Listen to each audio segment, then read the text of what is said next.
दौंड तालुक्यातील पाटस यात्रेवर गुन्हेगारीचे सावट असल्याची चर्चा दबक्या आवाजात सुरू असतानाच बुधवारी 5 नोव्हेंबरला रात्री 12:15च्या सुमारास सराईत आरोपींना यवत पोलिसांनी फिल्मी स्टाईलनं पाठलाग करत पकडलं। मिळालेल्या माहितीनुसार काही दिवसांपूर्वी झालेल्या भांडणानंतर गावात पुन्हा तणावाचं वातावरण निर्माण होईल अशी चर्चा नागरिकांमध्ये होती।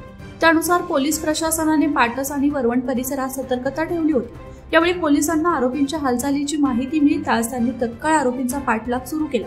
त्यावेळी आरोपींनी स्वतःकडे असलेल्या चारचाकी वाहनातून कुशेगाव दिशेनं वेगानं पळ काढला। यावेळी पोलिसांनी पाठलाग केल्यानंतर आरोपींची गाडी कुशेगाव येथे नियंत्रण सुटल्यानं रस्त्याच्या कडेला पलटी झाली।